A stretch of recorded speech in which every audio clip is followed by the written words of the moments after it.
While we learn to drive out in our lesson today, we need to learn one maneuver. The choice is yours.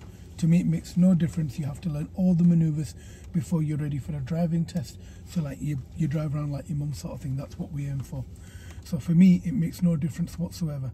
I can teach you any maneuver you'd like, but today is your choice. If you'd like to make that choice, you can make the choice between reverse park, which is parking between two parked cars, or you can learn how to bay park, and that would be either a driving left bay park, forward bay park right, or forward bay park left, as in drive into a bay on the left or drive into a bay on the right.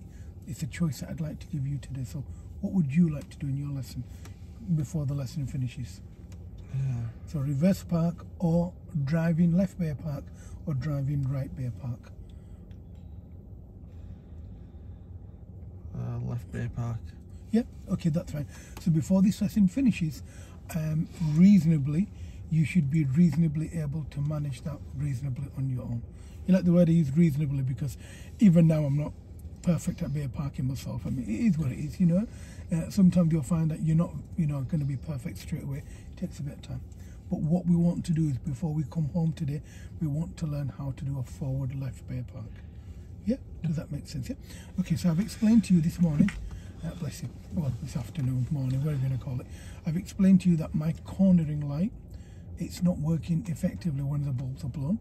I've shown you how how my car works this out, and reasonably how you'd be able to fix it.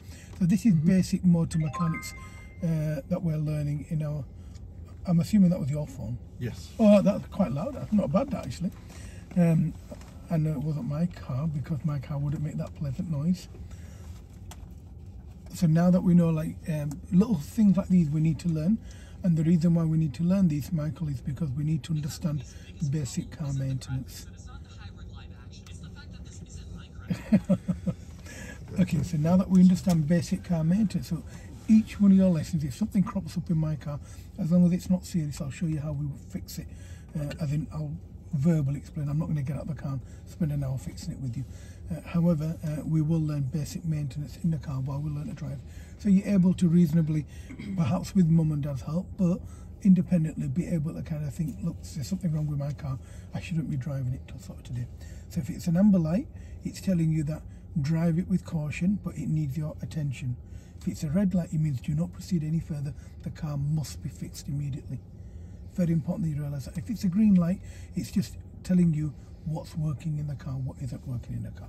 Does that make sense? Do you understand that? Yeah. Okay, Michael, what we're going to do, we're going to move